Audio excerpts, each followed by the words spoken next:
Hey, how you doing? Dave Fennoy here, and another Wednesday evening, 6 p.m. Pacific, of course, on the dot. And this is another Ask Dave Fennoy Anything. I don't know about you, but my stomach has been a twirl. I have been very nervous, didn't sleep well last night because of the election, and hopefully we're all on the same side here and looking forward to a new president. And if you're somebody listening who is not looking forward to a new president, well, I don't know what to say to you. Anyway, a couple things, some shopkeeping, as they say. I'm going to be teaching a course on Monday at Hofstra University.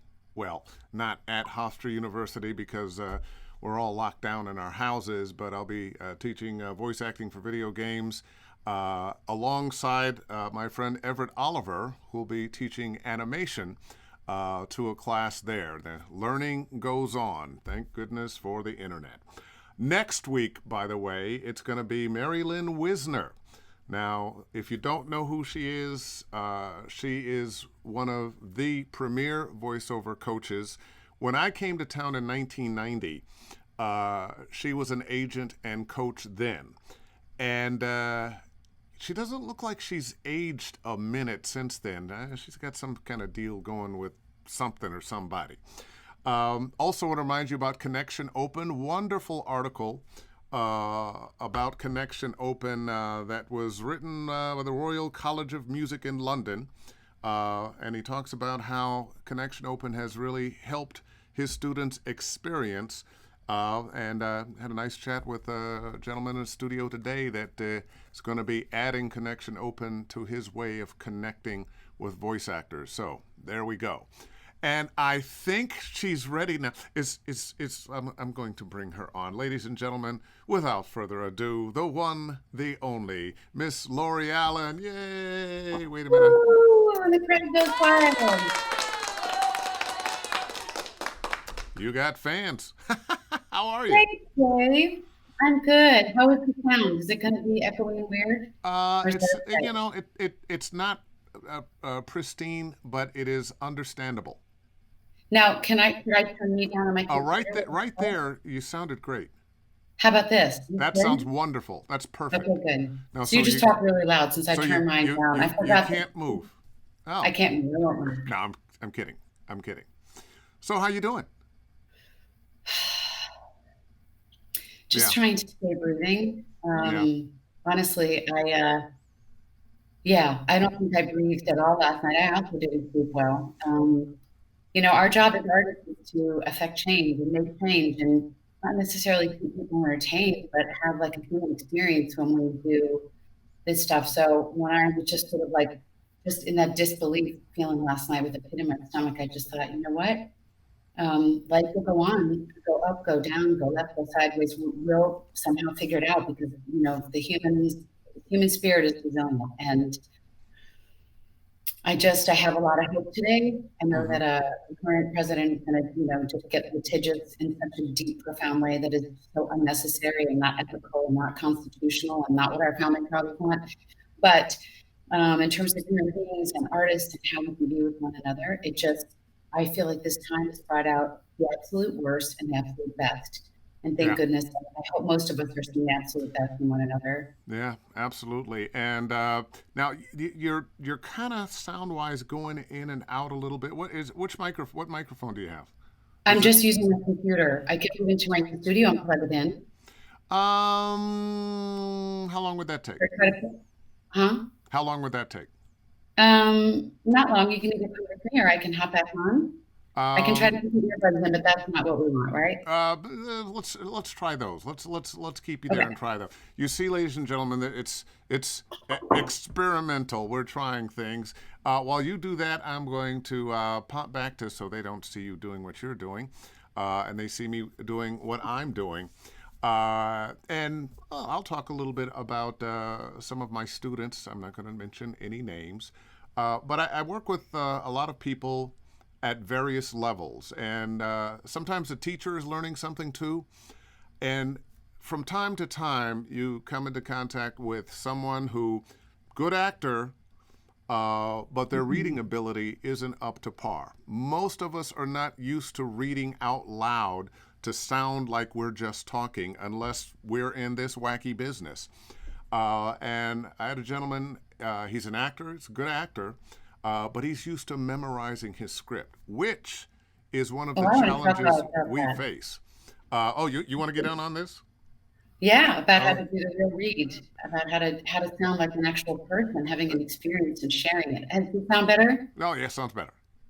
Okay, Well, good. It's echoing in my ear, but as long as you can hear yeah, me. there's a little bit of whatever that is going in and out, but I think we can hear you. Let me see if I can turn you down. If I turn you down, it still is there just a little bit. I'm so sorry. I can Um, jump in the booth if it's funky. oh, it's a little funky. Well, you know what? Jump in the booth, and I'll keep running my mouth for a little bit here. Oh, da, da, da, da. Yeah, I see that. We're going to talk Okay, about just that. wait just 1 second. We're going to Okay. talk about you and her. Okay. All right, we'll be right back. Ladies and gentlemen, we're experiencing some technical difficulties, but we're going to get through them. But anyway, with this particular student, good actor, when he has memorized his scripts, and as I was saying, this is one of the challenges of our business is to be able to, as I call it, take the words off the page and make them real. And one of the signs of readiness, of course, No. you're over So you gotta shut enunciating. your fucking mouth. Oh, we, sorry. we we can hear you. That's my dog who I'm annoyed with. He's barking his brains out about everything. I Oh, I love it. thought Um, you were gonna get rid of me for a minute. I well, you love know him. what? I rescued him I'm right before, but he's so I'm just gonna mute you for a minute, and when you yeah. come back, okay. Oh, you never know what's gonna happen. But good actor, but not used to reading out loud to sound like he's talking.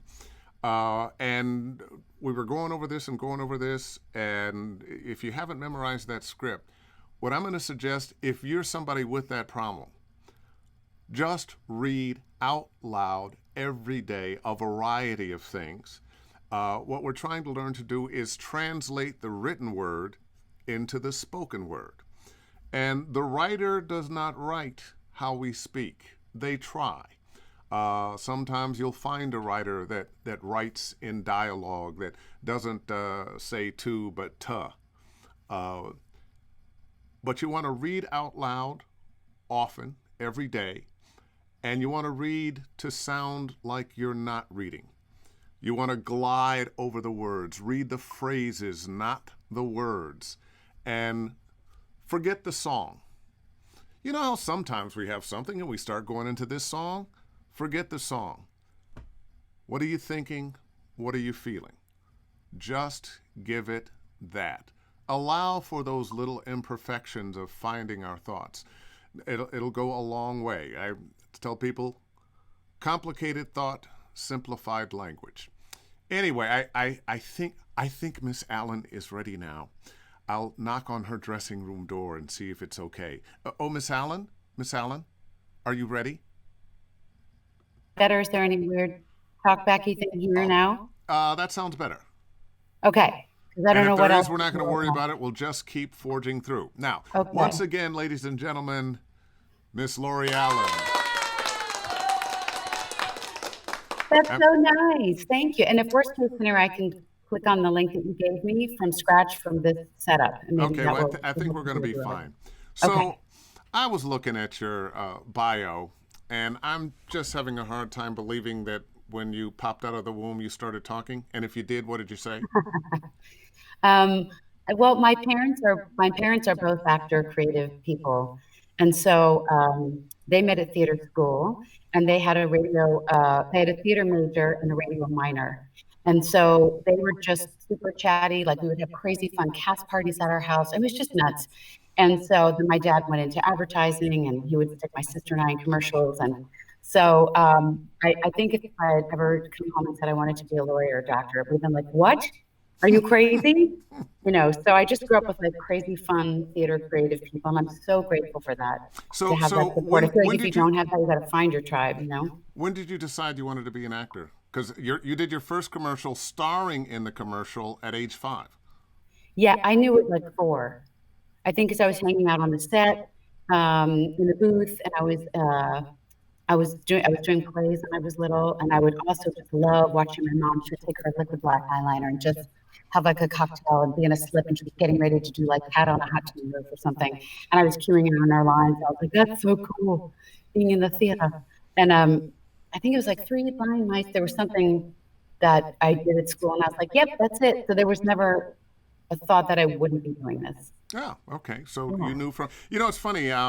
I kind of knew too from an early age. My parents put me into theater. Grew up in Cleveland, so it wasn't the most entertaining place to grow up. But there was a community theater there, Caramoo House, and whenever you meet a black actor on in Dave movies and Fennoy. television, uh, and they're from Cleveland, they went to Caramoo House. They got their start there. It was just a great place. So much talent came out of there. But let's talk about you, not me. So, I have some interesting things to say about what you were just saying about sort of the real read and how to oh, get your brain please, and mouth please. wrapped around. I'm just so self-conscious of the sound. Is it delayed? Is it echoey? Is it still not good? I'm sure it might be. I You don't know what? know. It's a little bit. I'm going to put it down to the software, Darn. I'm so and sorry. it's not you. It's not I you. should have done a dress rehearsal. Um, I feel bad because I can hear me, but that's, I wonder if I'm still going to hear me somehow. I don't know. Okay. Um, what I was going to say is that I have this craziness in my booth for me, besides June Furrow's picture, but I have a whole like about like talk to who are you talking to, whether it's a game or whether it's commercial, whether it's promo, like you have to talk to somebody. I can't do this left to right. There he is. There Oh she is. yeah, yeah. I remember Ah, being at my agency at DPN, and it was right when the real weed came in 2008. And people didn't want that, like they didn't want to be talked to or sold to, or because there was just such a shit show of what was going on in the country, and everyone was losing their homes and their savings. And that's when that real read came in. yeah. It's going to stay that way because of sort of what's going on in the world. And I remember thinking, like, I'm now the age I've always sounded. I've always had this low voice. All the women in my family, we talk like this. And so I remember one of the girls at DPM was like, "Can you just talk to me? Can you just talk to me? Just talk like how you're talking right now. Just give me some information." And that changed my life. So that's like sort of the basis of where I come from is whether it's a video game that's cinematic and real and dramatic. Um, if it's a commercial, if it's Tonight at 9, if it's L'Oreal Mascara, like who are you talking to? What just happened? They approach it from a very theatrical background, like an on-camera, like live action. So, like, what just happened? Very Why much you said so. you never said, yeah, you've never My said these my words suggest before. my should suggestion to people is to really think of it as you're an on-camera actor that just doesn't happen to have memorized their script. You've got to Yeah, read it. There's not another actor there. You don't get to move in the blocking, but you have to create the scene in your head. And I don't care what it is you're doing, video games, cartoons, narration, TV promos, commercials. You are a character, and by that I don't mean something funny. It could be, always a but you character, are even if it's someone with a point of view, yeah. and a relationship with the person you're talking to and what you're talking about. Right. So you have to have a point of view. If it's a commercial, if it's for the new Toyota Camry, you don't want to come in the all new, with commercials, the all new Toyota Camry introducing, right? That's so selling and so retailing. So to your point about always being a character, like I don't always like to do the real read. I'm so animated. I'm like, Yeah, yeah, I want it to have like big and loud but and funny. just because it's animated doesn't mean it's not the real Reed. Exactly. So in animation, actually, animation cartoons, as everybody can probably know if they're in the biz or looking into the biz, and this is such a great opportunity to provide for folks, Dave. Oh, And well, it's fun. It's fun, and I get to yeah, talk to my friends, and especially now in this I know. pandemic, where when we were all going to conferences and voiceover conferences, um, and the conventions. Uh, I often think about the jokes. Oh wow, I get to see you guys more when we're out of town than we are in town, and It's so now true. we're in town, but we're still not getting to see anybody. So this serves a couple purposes for me. One, I get to see and talk to my friends, and two, I get to share what I've learned over the years Hmm. and get from This is you. like 30 years worth of stuff. And Oh I have yeah. it this way for a second. And I've stole some very important stuff from my dear friend, your dear friend, Marilyn Wisner, and all sorts of people. But we're all sort of coming at things the same way, which is how do you not get so caught up in the words, especially if they're very silly or they're very serious because they're a game or they're very, selly, retail-y, only for a limited time. Like, how do you make that sound normal? Can you talk yourself in? Can you, which is something so great. Can you observe the action, the person, place, thing that you're talking to or about? And in animation, when you get an audition and when you're making your demos and stuff, the lines that will be pulled for you, there are no, you're not talking to anybody. So you have to have a crazy big imagination to be willing to make a total ass out of yourself. Oh yeah. And I think that the improv is one of the most important things you could ever do. It gives you confidence, Did makes you you did fast. were you reading my list of questions for you? Because I was just going to say, so you were part of the Gotham City improv group.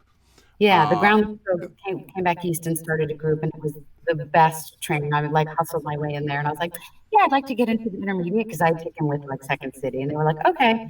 So it was great for like years. now, And like, so yeah. for those who don't know, what do you go through when you're taking improv? What does it do for you, and how do you do it? What? Right. Well, so there's some really basic, cool improv games that sort of put you on the spot, and you have to come up with usually a who, what, why, where, when, right away. So let's say we're doing a very basic improv game of like freeze tag, and then it teaches you to sort of physicalize, which you got to do for voiceovers anyway. You just can't go off mic, right? So you'll do like a freeze tag thing where we're like digging a ditch, and I've always loved you, Tate. From the beginning of our time of studying astronomy, you know, back before quarantine, at least we can finally have our love affair here once and for all. And then 5 minute weird gesture, somebody will freeze and then come in and they'll continue the scene. So it just teaches you to just kind of be, make choices quickly. And then you're easily directable, you're having fun. It becomes much more of a joyous experience to then, it gives you confidence. It builds your confidence quite a bit. And it's just a ton of fun. And it loosens you up so that, again, you feel confident. The director, whoever, the producer, director, your agent's like, oh, no, she's got it.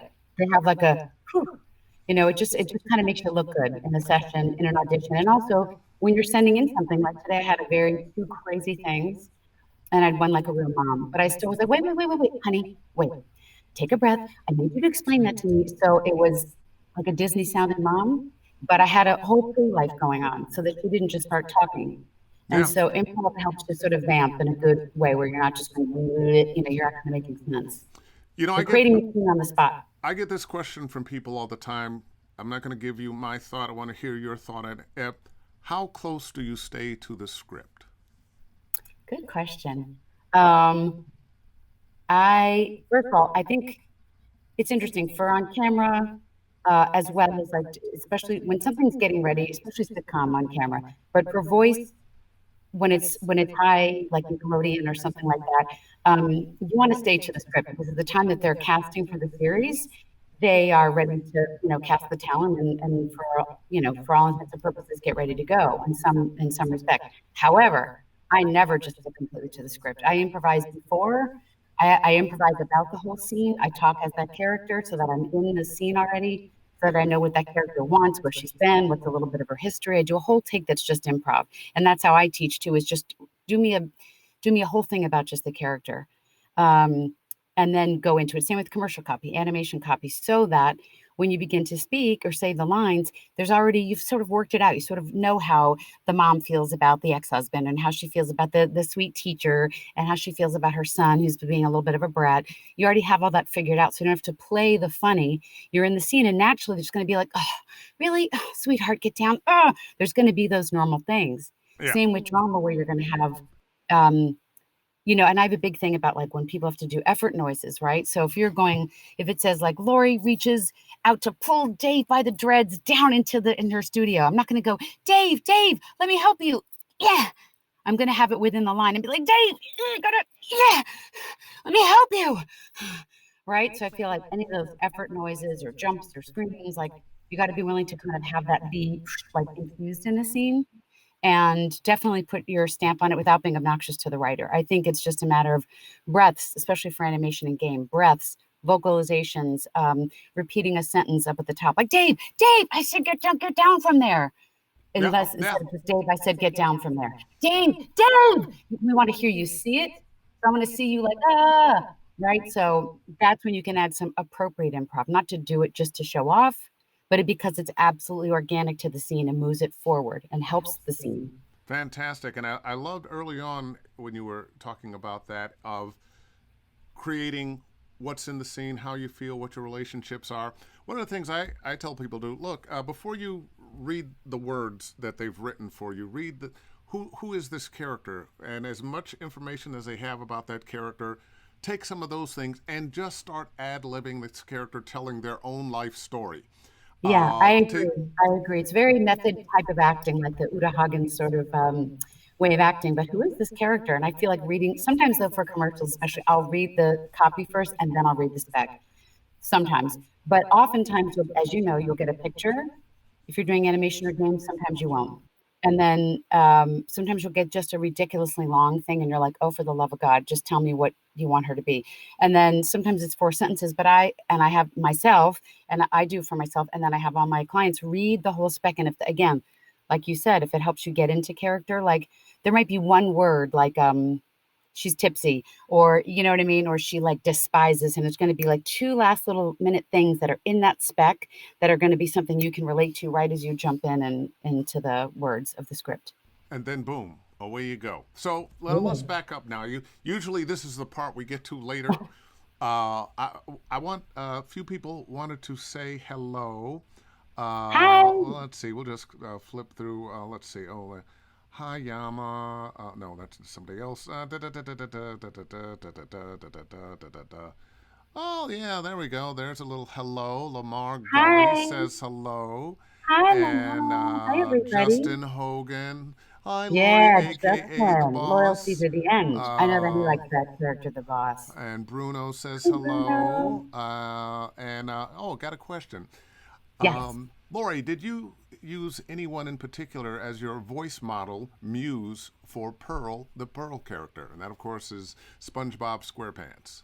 Yes, that's a great question. I used me when I was a kid, because I really feel like with animation stuff, you have to pull upon a plethora of people you already know.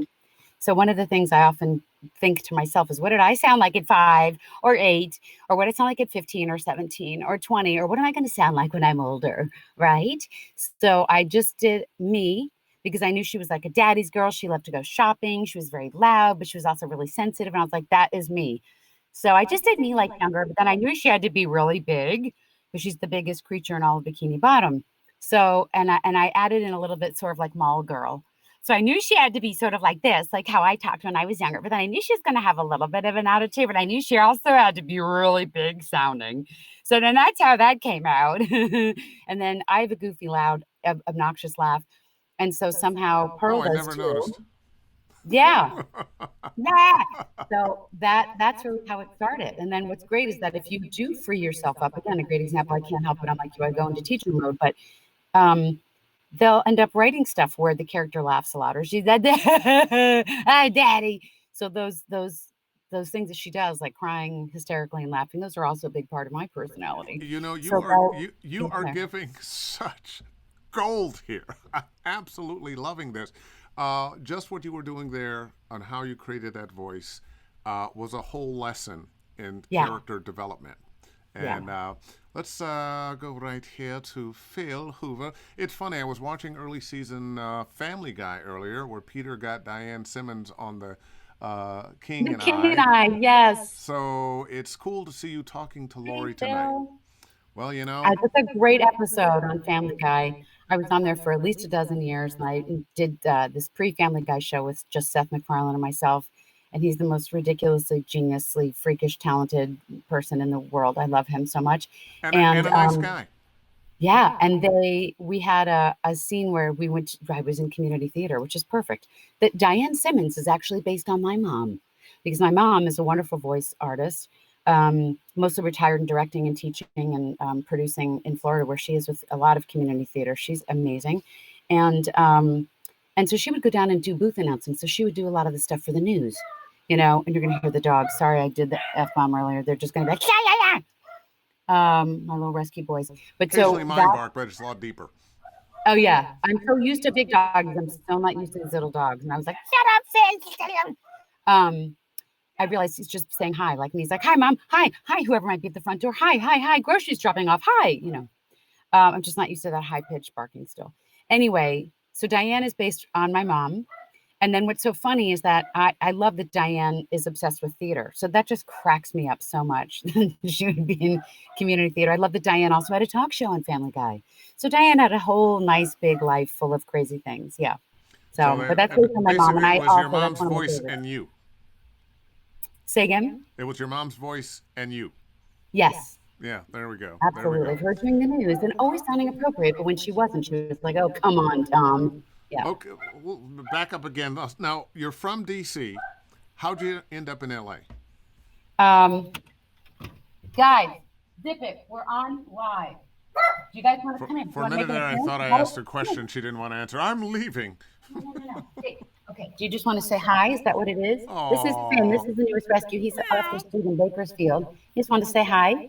Hello, you. Do you want some How are attention you? first? Okay, Bumble, come here. Bumble, come. Bumble, come. Everyone wants to see you. Come here. Sometimes I have to keep him in the booth with me, and then he'll stay. Come here. Come here. Come here. Yeah. You never know what's gonna happen. This is the other baby. This is Bumble. Hey, Bumble, how you doing? You know Bumble. Oh yeah, I've I met think Bumble. you and I carpooled to go to some Someplace expo we were going. downtown. Yeah. Look at that face. Look at him. He says, "I love you, everybody. Stay safe. Let's count all the votes." Okay. Sorry, I'm a crazy animal rescue dog lady. I can't help it. But Don't that's even that's have one of a your main rescue things is animal rescue. Yay. So I grew up in Maryland, DC area. And as I said, my parents were both in the arts. And my mom went off to go do some theater at Arena Stage. So did my dad. Then he was like, let me go do my thing that I have like real autonomy over. So he went into advertising.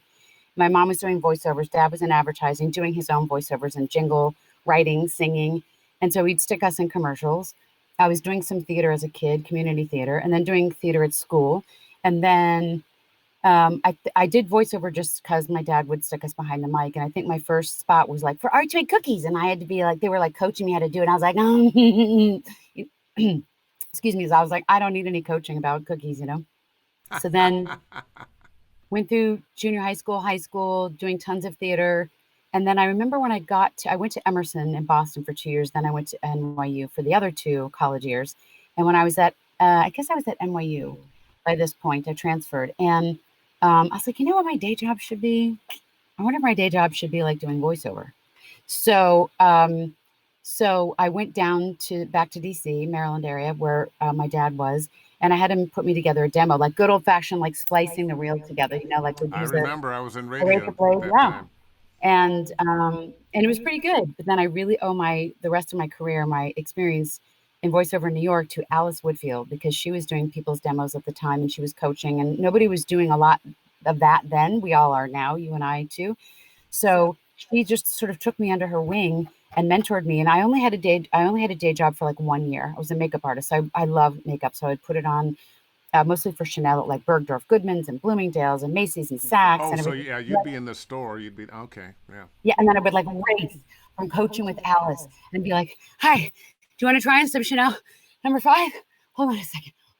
And then finally I got fired because she was like, "You know what? You're a pain in the ass. You need to either figure out what you want to do." And then little by little, my first job is actually in promo. Our dear friend Jeff Howell, whom I love so much, 30 something, it's a little like life, only with better writers, only on Lifetime. Like that was my first gig, and I was in my early 20s. So then I was like the voice of Lifetime for a long time.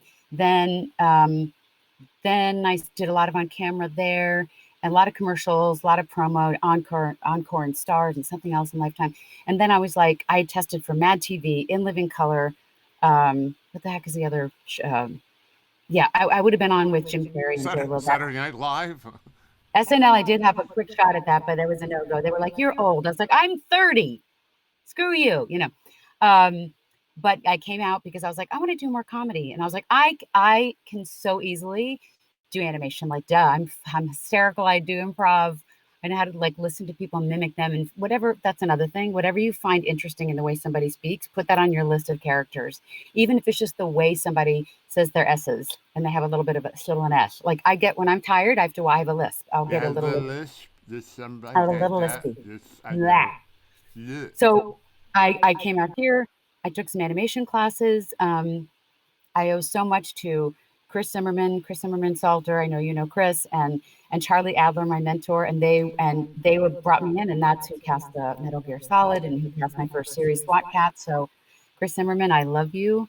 Forever grateful to everything that I've learned from her. I'm gonna have to get Hmm, Chris in. I've had the pleasure of being directed by her on no, so many cartoons and video games, and I've had the she's the pleasure. best director. She gets in your ear. Yeah, She's like, you love him. You cannot get enough of him. And I'm like, Snake, what I said to you is that I will be loyal to you. I'm like, she's just in your ear.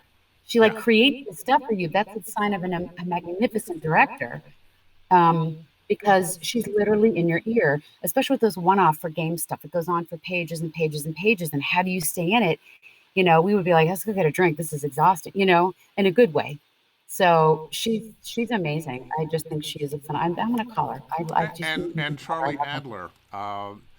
He's one of When my besties. when I came to LA in 1990, I met him through well, she was Bobby Block then, Samantha Paris, who had moved to Northern California, and I I toured know we with. love Sam. And I met Charlie through her, and he's just a wild and crazy guy, hell of a personality, and ever so talented.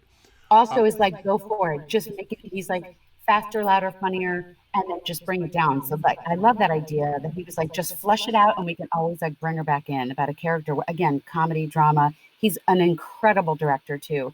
He is so well. He's an incredible. He's just a ridiculous freak of nature talent in terms of, casting and producing and voice acting and acting. I mean, his solo show was the most tear jerking, amazing thing. When I first moved here, he came to my house and we did some very crazy, like for folks who are here in Los Angeles that know who Angeline is.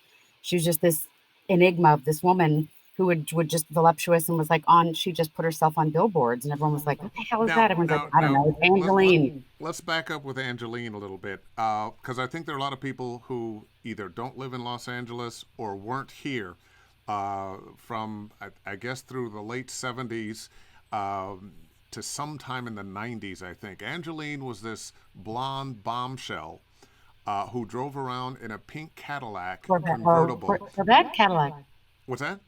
Corvette or Cadillac, I thought it was a Cadillac. Well, maybe. Yeah. maybe she changed cars. Maybe she had one then the other. And apparently she was married to some wealthy guy that was happy to indulge her desire to be famous. She occasionally was in a movie. You never heard her speak, but you saw her. But she was on billboards all over town, It was just, it was she was like posing. pre-Kardashian, right? Right, Yes, Dave? Like, don't you yes. think she was like the pre-reality show? And everyone was like, Had "You there been see an her," but internet? I have seen her since I've lived in LA 25 years. I've seen her like at least a dozen times driving. I think she just drives all day. It's still her. She's probably in her mid 70s. But I remember running into her at Whole Foods and I was like, what is that smell? That smells like a hooker. Not that I would know what that smells like. I was like, that is that just like over perfumed lady that you're like, it's a little funk and perfume. And I was like, there she is. It's She was like your like a aunt that's character. still trying, that your older aunt that wears too much makeup Right. And and you're just still like, I trying to kind hang of have a on. headache. Yeah. Smells like cookies, really strong, sugary cookies. But yeah, she was like, I need some help to try to get to sleep. I don't really want the hard stuff. And so bless her heart, she was trying to find a sleep aid, something all natural. But I'll never forget meeting her. I thought it was the coolest, most bizarre thing. But Charlie, when he did his solo show, it was all about being in Los Angeles. He did a myriad of characters. I mean, he's so good at being able to access that stuff that's already in there. We just have to be brave enough to make ourselves look stupid and to go for it. There's no wrong, there's no right, there's no perfect.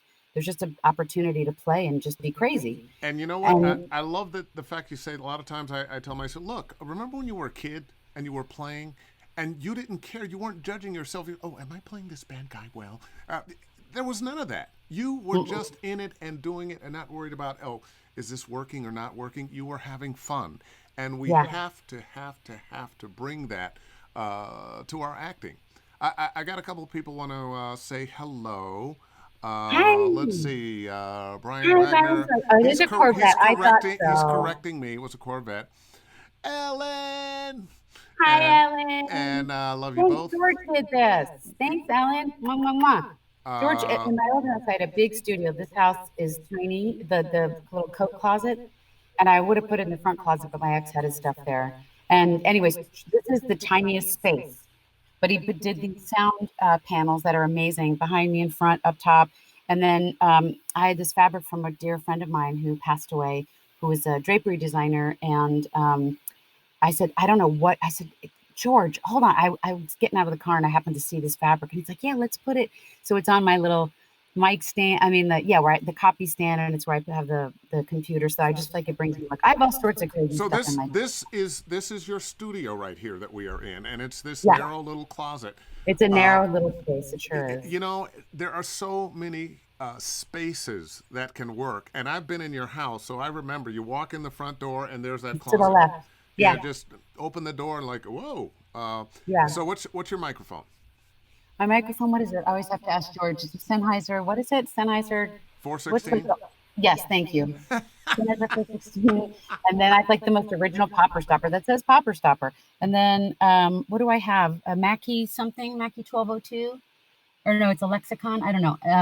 Is that what I'm saying? I'm so bad. Like, see, I should know this, but I don't. But well, you know what? George is going to be so mad at me. This is a testament to the fact that, if you get somebody to help you set it up and make it easy, you don't have to be an expert on studios. All you No, have to I'm be is talent. terrible. Yeah. I'm terrible. Unabashed. Like as long as I know how to work like Source Connect and can record auditions, I don't need to do a lot of gain. I can still do the ISDN and IPDTL during this time. Um, yeah, so I have the Sennheiser, and then I guess it's a Mackie 1202. George tells me that I don't know what that is, but I guess it's Lexicon, and then when I travel, it's Apogee. That's the little mixer.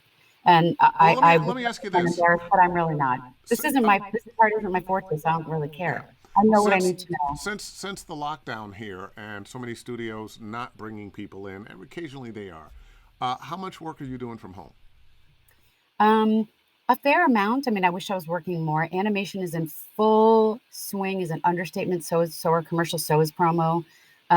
So it's interesting to have a callback for stuff too. Like I've had a really fun callbacks where you'll be on Zoom and then they'll sort of take their picture away so they don't feel like they're spying on you or whatever. But I've been able to do a fair amount, which is good, you know.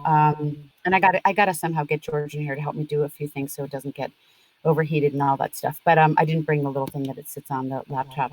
But yeah, a decent amount, not tons. I wish I was. I think like a dear friend of ours, Scott Park, and his beautiful daughter Miranda, who's like my surrogate daughter, who I love, had a gig in I don't know where. Plus, we can't say where, even if we knew where, or she knows. But keeping it super clean. I know some people that are working at back at studios where the SAG-AFTRA Yay Union, go our SAG-AFTRA peeps. They are keeping things incredibly to protocol, and we're all figuring this out as we go. All of us, everybody. Absolutely. I've been in a few studios, but not nearly as many as before the pandemic. I think I've done 5 jobs outside of my house since Yeah. lockdown. And every one of those studios, you're in the booth by yourself, but they really made sure you were in the booth by yourself. And someone would go in, do what they needed to do. You'd see them wipe it down, then leave. Then you'd go in. Hmm. Microphones, everything wiped down. No handshaking, of course. The engineers in the booth, No making out. and No singing. and everybody who's directing is someplace else, at home, some other town, Yeah. at a bar someplace. Yeah, because the actors, the voice actors or the face actors were the most, susceptible without masks on. So yeah, you just said something about working from home. Oh, one of the reasons I think it's so important for anyone who wants to be a voice actor, who is a voice actor, uh, been doing it for a month, 10 years, 25 years, 30 years. Um, this self-direction thing, forget the it can be isolating. I remember the days in New York when I walked to every audition. There would be every advertising agency had their in-house casting. You would go to your agent's office, you would get callbacks, you would chit chat. That's how you built your community, your tribe of friends. And you'd be exhausted by the time you got home. I was much thinner then, but you got to go and build relationships. And they were like, oh, let's bring her in for that date. You know what? Dave and Laura would be funny as husband and wife on that thing or whatever, that doesn't happen now. So I'm used to the self-direction and working from home, but I'm an extrovert. So you are too. So this is hard. So all the more reason for people to like study and to like have a full, rich life, even within this really stressful time. Like get back Absolutely. in therapy, check on your parents. If God I yeah, bless I them think to I be think here. you did start talking as soon as you came out of the womb. I'm seeing how that it was a reality now. Um, and the dog agrees with me. Uh, speaking of commercials that you have been in that I just love, uh, I remember you playing a lizard, a gecko. Yes. Talk about improv. So it was for Valspar Paint, and God bless, I had that campaign for, I don't know, I want to say 4, 5, 6 years. And so it's a commercial, but they were like, let's, get animated people. And I remember auditioning for it at DPN, and it was a couple that had moved into a house and they hadn't painted it yet. And my ex and I had bought this house, and the wall, to this day, the walls are, sorry, he's just going to keep arguing. The walls are still white. And so I talk about improv. So it was like, honey, what do you think we should do magenta in the living room? No, it's going to be too bright. Well, what about blue? And what about what color blue? Should it be ocean blue, azul, siesta, or whatever? So by the end of the spot, I just kept like improvising names of colors. And I was like, honey, please, I'm not finished. I have a wonderful list. Anyway, and I just kind of like walked off mic. And so then we booked it. I booked it, but I never met my husband, Paul. He's an actor, Paul Eels in Chicago. And so we've never met after all this time. And I would have thought that you were, mic to mic or facing one another doing that because and you won some awards for that, did you not? Yeah, at our wonderful syllabus that we love so much, Joan and Rudy, in our Society of Voice Actor Awards, we won Best National I talk for a living. DBD. It won Best National Commercial for a long time. It was funny because I was like, I won Outstanding Body of Work, and I thought that meant so I did a lot of push-ups and martial arts before mud wrestling to get in good shape. Either Spanx. that or your career was over. Well, it's a nice body Yeah, of work. exactly. I was like, We'll where am I see going to go from that? But I'm grateful because it just, I feel like now is also a good time to like diversify your voiceover stuff. Because when I came up, it was 3 networks. That was it. NBC, ABC, CBS, then the CW, then Fox. But now there's thousands and there's thousands of platforms. And there wasn't e-learning or podcasts or audiobooks or explainer videos and things like that. There is Right? So more now, work than hold on a ever second. before. Hey, seriously, stop. Leave it. You can Mama's imagine the doing kind of thing. parent It's she would my be, time, the not way yours. she's talking to those dogs. Oh, I don't know if he'll probably start barking in like less than 5 seconds. So yeah, it's a good time to like diversify your skill set because you have to go like downstream with what's going on right now. You try to go upstream and be like, no, you just kind of have to go with, people like, I don't want to learn any technology. I remember Bo Weaver, who has played my husband on Fantastic Four, which is a great series. Got to meet Stanley. And Bo, this was a while ago, and he's like, Laura, you need to know your stuff about when you're traveling, you need to know your travel setup. And he was right, so I learned just as much as I need to know because that, the rest of it, I don't need to know until I need to know it, then I'll learn it. But yeah, so just being able to stay really like diversify and being willing to try something new and being willing to be like, okay, you know what, I'm going to jump back in class again. I'm a teacher, but I recently went back to acting class. It was the best thing. It was the best thing I could have ever done. oh, I DVD absolutely studio. believe in constantly putting yourself in another learning situation. Uh, and things like you were talking about being able to handle your equipment on the road, learning just enough to be able to do it. You don't learn all the ins and outs of the combustion engine or even now electric cars. I'm driving a Tesla now. Yeah, show you off. you get in and you go. You learn enough and then you do it and hopefully you have a mechanic or a George Whittam. Yes, I don't know if I would not be a complete human being because he's one of my closest, dearest friends. I love him so much. I'm so happy. He's the most beautiful girlfriend, Fifi. And yeah, George is just so patient and kind, um, and his YouTube channel is a plethora of information for myself and for people starting out, young, new, old, whatever. Because as we are all redefining ourselves and making home studios out of our closet, it doesn't matter. Like, who gives a crap where you know what I mean? Just Yeah. make sure that you can hear them, that it sounds great. You've got something behind you, the whole nine. But his stuff is a plethora. I'm not going to ever give tech advice because that's not my strong suit. But I'll send them over to where George is. I had George on 2 or 3 weeks ago, I saw. and he was He's just great. a wealth of information. Let's a little throwback to a conversation before. Trey, what's up? She was a very busty lady. She was all over. If you look at the opening credits of the show Moonlighting, you aren't old enough to have seen I'm Moonlighting, not. Trey. I don't know what you're Uh, talking about. uh, She was a very who she who. was brief. You saw her on one of her billboards as Oh, it went by. Angeline. Angeline, yes, The reason Angeline. I brought up Angeline, thank you for that. Yeah. Oh my God, that's I didn't know that. Interesting. The Nice reason I little brought up tidbit. Angeline is because when Charlie Adler did his solo show, he had this character. He would talk to this. I forget he named it. He didn't give her that name, but something similar-ish.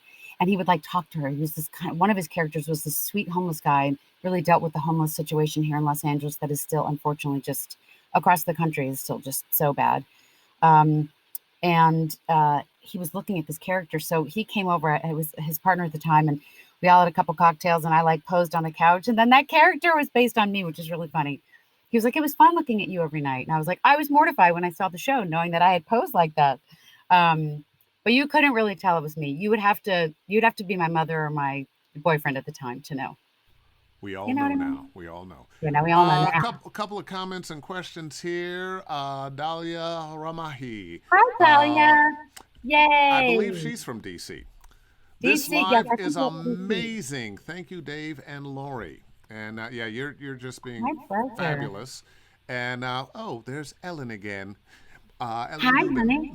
Lori, What would what my would your dream role dream role be? be? Ah, I would like something I really, I mean, in terms of animation or game stuff, I love the boss. I love my character. I wish that whole trilogy, it's going into 4 and 5 and Metal Gear Solid, I want to be that character. I wish was a human so that she could have won the presidency. But, um, that's a great question. I mean, I play such a plethora of like funny, zany stuff, and then like the mom stuff, like all the Toy Story, like Bonnie's mom is just very warm and mom-like and very real. I'd love to play a crazy, crazy villain, like a really psychotic, dark, twisted villain. And I think it's important to know your voice because my voice is like breathy and warm. That's why for commercials, sorry, it's tangenting, but when they say like warm, compassionate, but real conversational, I don't need to add on compassionate and breathy. Like that's already my voice, it's all right? there. It's important to know your voice. Like I have a friend who talks like this. Her name is Austin. I love her. She's the sweetest person, but she always sounds mad. So I'm like, she has to add a smile to her voice. So it's good to know your voice. So I think I would love to be stretched in that area, acting and voice wise, to just play an awesome villain, the kind of stuff that and on camera kind of I would love all of Christine Baranski's roles. Okay. Let me get another one. Oh yeah, I was right. Dahlia, DC. Woohoo! And Woohoo! Sandra Nicole. I tuned in late, so I missed some of the info. What's George's YouTube so I can search for it? Just George Whittam. You W just look H for I George T T Whittam. A M. It Just might be like George the Tech or something like that, yeah, but you'll George the find it. Tech. You'll, But if you Google George Whittam, WHATTAM, or hi, WHITTAM, TTAM. Also, you'll his find him. website. If you Google him, I think it's like something dot the tech or something like that. It's not a Yeah, dot com. George the Tech, I believe. Yeah, George the Um, Tech. So his website and his YouTube channel are so helpful. Phil Hoover here. I've seen people's minds blown when you tell them the boss is the same voice as Pearl from SpongeBob. That's right. You can never imagine somebody going like, "Oh, SpongeBob, I can't believe you're my date to the dance." Absolutely not. Unacceptable. To loyalty to the end. It is my job. I raised you. I loved you, and I can take you down. There it But is. it's great to have a split personality. It comes in handy. Oh, yes, I do know. Trakina White. Hi, Dave. Hi, Lori. What was it like Hi. working on Toy Story? You were in two Toy Stories, Toy Story 3 and Yeah. 4. Thank you. Thank you. Hi, honey. Oh my gosh, sorry, without my glasses. I should have brought my glasses in here. Hi. So good to hear from you. Hi, hi, hi. It was amazing working on Toy Story. There's a I remember thinking like I'm never going to do looping. Looping is amazing. Looping is a wonderful way to talk about improv. You got to be able to get. We need two ladies to be at the mall who are looking at a pair of shoes. Fantastic. You just get up. It was like so. This Pixar sort of loop group was like Jess Harnell um, and Lorraine Newman and Mindy Sterling and Danny Mann and so many amazing people that I All can't stars and in their own right. yeah. superstars. And so basically we would, if you end up like getting little parts in the films because you're there to flesh out the whole world of the film.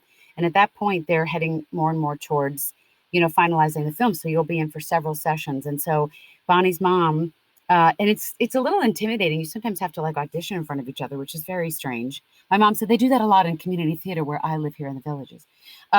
But we had to do that, and then I was Bonnie's mom. So when the toys get handed over, when Andy goes, sorry if it's a spoiler alert, I think everybody knows that he's gone off to college. And so we get the toys. So my daughter Bonnie gets the toys, and I run the preschool there. And then Toy Story 4 was just magnificent. It's probably one of the most beautiful films I've ever seen, much less had to be a part of. And the cast, the premiere, I was like, I don't get starstruck very easily. But just like working and meeting Tom Hanks, and I didn't get to meet or work with Keanu Reeves, but I was like, hi. And then I think I just like walked away. So that was great. But to be a part of that Pixar family, to be able to be a part of the stories that they tell. I mean, Toy Story 4 is just about like humanity and decency and inclusivity and love and fighting for what you believe in. I mean, it's a beautiful, beautiful film. So it was really just one of a kind. You go record most of the time by yourself. So talk about having to have a good imagination. What's your point of view? Are you directable? All that stuff that I know that I teach. Which used to not be the case, especially with animation. It was always the case in video games, but animation, you got in a room, sitting around with mics, and you're going with the script from T to B, but those days are pretty much gone. I've got another question here that I think we need to get in. Zeb Jaffrey, suggestions and tips on how to put together a stellar animation demo. First of all, training. You have one chance to make a first impression, right? So you're not ever going to be like, well, my sister does work at a radio station. She's a famous DJ in Nashville. Hi, Lisa. You never want to have somebody like, oh, well, I'm just going to throw those pieces together for you. You wouldn't go to a podiatrist if your teeth, you would go to an orthodontist, right? So I'm not going to, you got to go to the right people that are going to do that for you. I do that for folks if I've trained with them. If they've trained with me, I work with Susan Palio, who works at Voice Tracks West, and we've been making people's demos for a long time. There's, you can look up and actually, listen to them. Obviously, Chuck Duran makes great demos. I think Chuck has been nice enough to send some animation folks my way. There's just Aaron Fitzgerald. I don't even know if you do them. Keith Farley does a great demo. I do them, but only video game demos, and like you, only if I've been working with you. I don't, for Chuck, he's great at it. It's a business. J. Michael, it's a business. I don't want to do that many. I like doing them when I do them, but I'm still working. I'm still teaching, doing other things. I just don't have time to. I don't want to become a shop for demos. Right. I love. Yeah. I can't do somebody's demo without knowing who they are, because I can't just pull copy blindly for them, because that's basically also what my better half Susan does. She's great at pulling them, but we do a lot of classes. But the main thing is there's something called the Voiceover Resource Guide. I don't even have time to advertise in there. I bet you don't either, but it has a lot of great places that you can take classes. Everything's online right now. So it's actually this, there's so many silver linings right now. And that is absolutely one of them. You can take a class in New Zealand. It's like a day later. You can, so we have a lot of New York folks. I've taught some classes, well, not in New Zealand, but Australia. Yeah. The voiceover resource guide. Finish that real quick.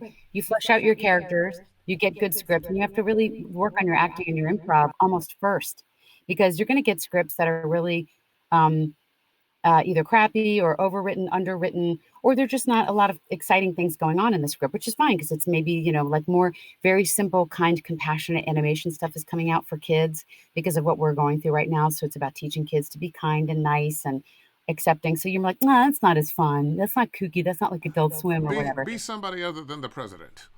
Yeah, right. So you got to bring some really cool stuff to your demo. And so you've got to feel confident, ready, studied, schooled, so that when anything's handed to you, you're good to go. So that when you do send it out, you feel really good about it. You're like, I didn't leave any stone unturned. I don't have any regrets. I did the real read. I did like the me voices sort of up top of the demo. Then I added some charactery things. It was brief. It went along. You could really hear my voice. I ran it by a couple people. I had it produced well. Okay, good. Then I can say I did my best. One of the mistakes I think people make is not leaving them with a sense of themselves. You know, we all do a lot of crazy voices, but I think you need to, your signature voice needs to begin it. You can do some Absolutely. and come back to it and in with it. And all So, the agents will say the same. All the yeah. agents, because, and it's also, people can remember that between your commercial demo and your animation demo, like sometimes that actually may be enough for, to get cast in other things, right? So audiobooks or, and I should, like, I know you need specific demos, but let's just say you were just starting off and you wanted to put your, you know, toe in the water and see how that works. And you had 2 really good demos. You can say, hey, for my more character driven stuff, please listen to my animation reel, you know, because it's not going to be these like zany voices out of the gate. I mean, mine is, but they won't let me change it at this point because it's so weird. It's been around for so long. It's like an iconic, strange thing that I wrote of me calling into QVC. And now it's like retro. It's like I saved my genes from the 80s kind of thing. So mine's really weird and strange. But yeah. But I think that your voice, like we just need to see a couple degrees of you. That's got to go at the top of the demo for commercial, for promo, everything. And then you can add in some like characters that, and it should be fun stuff that you love to do. Should be stuff, characters that you know, you can imitate your mom, your ex, the kids that were weird to you in school. You know, you can find celebrities. Like I had to do a voice match for Sarah Jessica Parker. And I was like, okay, what is it that I'm doing? So I was like, she also has like a front sibilant S. And it was during Sex in the City when everything was like, do New York women really think they can eat pizza every day and not gain weight? Are they going to remain single forever? Or like whatever the hell she said. So I just sort of listened to her, the cadence of her voice. And I had to do Allison Janney.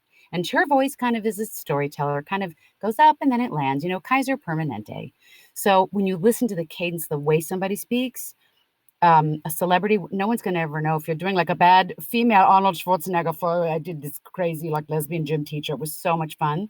And no one knew, that's not even the correct accent. I just was obsessed how he would say California. So, right, because he was our governor. So he's vegan too. Woohoo, go Arnold. So I would just do a bad Arnold Schwarzenegger for this character on a show. It's great. It's, you know, you got to find stuff that tickles you. If it brings joy to you, it will most likely end up on your reel and you'll use it at a session. There you go. Got one more for you here. Walter Williams, Hi, question for Lori. Walter. You've won a lot of awards for your amazing VO work. Which award means the most to you? Oh, thank you, Walter. Oh my goodness. I would have to say outstanding body of work, only because I've been doing this a long time and I just try to stay relevant. I try to stay in the joy of this truest form of storytelling. I mean, you can't raise an eyebrow. We're not going to, you know, we can't hear you. We should hear you raise that eyebrow. You know, we need to hear that hand on your hip if you're playing a sassy character. So to me, it's like the truest form of storytelling that there could be. The truest, most stripped down, barest form of acting is voiceover. Is you know, you're always a character. You're always somehow a storyteller. Even at like, you know, Tonight at 9 or L'Oreal Mascara, you're still a storyteller. And you know, it feels like I was paying like an homage to my parents who've been doing this, who taught me everything I know. So I think that award really meant the most. Well, okay. You know what? We're just about at we're 6:58. We got a couple more minutes. What's your advice for that newbie, that person that wants to do what you're doing? How do they find themselves? How do they? We didn't have to maneuver through some of the things they have to maneuver through now. What would be your best advice for somebody just getting started? It's probably something that I would have told my younger self, which is you're not too much. You're not like, in other words, I'm too shy to do voiceovers. You might have this really cool, like introspective vibe to you, and that sound may just translate absolutely beautifully. I'm loud and wacky and weird and emotional and all over the place, and I have foul language. Like that comes in handy some of the time, right? So whoever you are is enough. So whatever you're going to bring to the table is uniquely you. So when we're so busy outside of ourselves thinking, what does the business want? Of course you have to know, you have to be on trend. You have to know what's trending, what's not. You have to listen to especially with animation, like Adult Swim, Cartoon Network are adult. Disney's going to always be a little brighter. Nickelodeon still is over the top, right? You have to know your trends, but at the same time, you have to be okay with who you are. So I always just say, like, work through your shit, like, get in therapy, work all your stuff out so that when you are behind the mic, it is a joyous time, because now is a really scary, weird time. So I always just say, if you can be a badass in chunks of 20 minutes, like I'm wearing like pajama bottoms. See? Woohoo, pajama bottoms and flip-flops. So, like, can you just be a badass for 20 minutes? Can you just put all the craziness of what's going on in the real world? And P.S., when some of this settles down, which it isn't for quite some time, there's still going to be life stuff. You're going to be hungry. That audition has to get in now. You're going to be like, I don't want to submit that one. That's not me. Great. You might be just the thing because it was the um, The anti loud you. person read. Right there, but could be something. So you don't limit yourself and don't think that there is a place for everybody at this table. It's competitive. It's hard. I'm still working it, and I mean, it's not easy. That is for sure. It is not easy. You have to train. It's a hard business. The competition is there. But I think to find the joy of it and to find out why you can't just have like a cool voice. Like, I'm going to get into voiceovers. You have to know your craft, and it has to bring you joy somehow, or don't do it. Because it's hard. This business is very narcissistic. Yeah, So it has what to else be. fills out your life that makes it full and rich? You have to be doing this for a different reason than, oh, I'd like to make a lot of money. I have found in my life anything that I was going to do just because it has money involved, Yeah. I've been an absolute failure at. Yeah. Those things I'm lazy, I don't want to do, it's not me. But whenever I do the things I love, and I love doing voiceover, everything falls into place.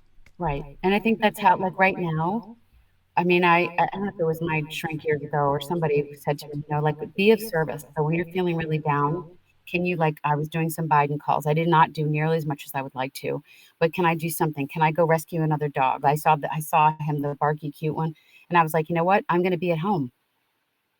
Let me just foster him. I became happily a foster failure, except when you have heard me curse at him to shut up. Um, because he barks like crazy. But like, what can you do for somebody else? I mean, that sort of to me is also, again, one of these silver linings during this time is, like the fact that you're putting your show together and keeping it up and running so that people can stay inspired. Can you stay inspired? And on a day when I'm feeling like crap, like I remember when you called me about putting this date on the books, it was like 2 months ago. You just listened to me. I remember having such a bad, scary day. This is a scary day. And you were like, oh my gosh, girl, I got you. Like, Sometimes that's what we need is somebody we can talk to that we trust, that we can unburden ourselves, that is sharing some of the same thing you're feeling. And I remember that call because I thought it was going to be 5 minutes. Hey, Lori, how you doing? Look, ask Dave Fennoy Anything is Wednesday. What date's working for you? Blah blah blah. And then I think we talked for an hour. yeah, I think also finding your tribe of people outside of this business, and if they happen to be your tribe or some of the people in the business, fantastic. But finding your tribe, and sometimes if your folks, family, whoever, your significant other are not a big fan of you going into the arts, okay, if they're worth keeping around, then great. But then you find your tribe of people that support you and think it's fabulous and just give you 100% support. And that to me is invaluable to have people really be like, that was awesome, Dave. Good job. You're doing this new thing. Even if they're like do something wildly different, but that they did what you're doing, you That's know? so true because so often our friends and family that aren't doing what we're doing have no idea what it's really all about and the work we have to put in and the number of no's we get before we get the yeses. Um, and I mean, I think about my mom, God rest her soul. Uh, Mommy. how many calls I got from her. Now she supported me in terms of, do your thing. But well, honey, I was just watching this TV show, and you would be great on that. You should just go get on that My dad does show. that to me. I know. My dad's like, you're like, my dad's like, you need to update your IMDb page. I saw there that, he's so cute. I know. So it is really important to have that. I know have been teaching a couple classes during this time. I mostly do one-on-one coaching, but now I've been doing a lot of classes because people want it. It's a great time to stay in your pajama bottoms and work on your craft. Whatever your craft is, whether you're like, it doesn't matter what you are. Everything is online now. Speaking of that, if people want to get in touch with you, how do they get in touch with you? Oh, sure. Just Lori at LoriAllen.com. Lori at Lori Allen, and Mm-hmm. you know, Lori at LoriAllen.com. you are Me at my really name. you're just a fantastic talent and person and teacher, and I mean, you just jumped in, and there was so much gold here. I just want to say thank you, love you, I love you uh, too, sweetheart. I and miss you terribly. well, we'll be going back to conventions and and I award hope so. I miss shows. everybody. I miss seeing people. I miss seeing fans and just seeing babies and seeing their service dogs and they come through and I just feel so grateful. Like talent, yes, hard work, yes, but I'm so lucky. It is just like sometimes I just have to be like, oh my God, like God, seriously, universe, Oprah, whoever's in charge, whoever you pray to, or you're going to continue to pray for some blue votes to be counted ethically. But whoever you think is in charge, like it's just like just stay in gratitude. Like I write a gratitude list every day if I can remember. I'm on a text where we say what we're grateful for every day, and it's like I'm so grateful. So on my worst days, which there have been so many of those lately, I can still say I'm grateful for, even if it's just that day, food, shelter, clothing, a mattress. If you're just in a dark place, and then you can go friends, my animals, and then it just can go on from there. My willingness, my surrender, my Restaurants that friendship. deliver. Restaurants that deliver vegan ice cream, Van Leeuwen. Oh my gosh. Well, you That know is why what? I have like a I'm gonna quarantine let you go on the kitchen. vegan ice cream because I still like my ice cream. I Try Van just Leeuwen. You won't notice the difference. They do both. They go both why ways. do all the vegans say that to me? You should try this. It tastes just like meat. You should try this. It tastes like I Well, don't know. because you're not putting death into your body and you're not eating a bunch of crap that makes your cholesterol go up. Sorry. Ah, that's okay. That's okay. I But love it's you true. anyway. It's like the Van Leeuwen ice cream is it's a Brooklyn company. It's like I think it's like a father and dad kid and dad. They started in Brooklyn, and the ice cream is like outrageous. It's so good. I mean, it's like, and it's good for you. So it's got like cashews and coconuts. So it's actually like not just like dairy that just nobody can digest, and that's gross for you anyway. Okay, Lori So bad Allen. for your voice. Lori Allen, I am going to say goodbye. Thank you so much for joining Thank me you, on Dave. Ask Dave Fennoy Anything, and hopefully see you soon. If I not hope see so you, too. talk to you soon. Okay, love you. Thanks for having me. Bye, everybody. Stay safe. I'm so glad you voted. Stay healthy, stay safe, stay connected. You're not alone. And Bye. Lori Allen, one of my favorite people in this business, just a fantastic talent and fantastic human being. Want to remind you, next week, Mary Lynn Wisner will be my guest. And like I say, when I came to town, she was agenting and teaching. So she knows where all the bodies are buried, and she's got so much information, so many tips. You don't want to miss it. Once again, Lori Allen, thank you very much. And everybody, I'll see you next time.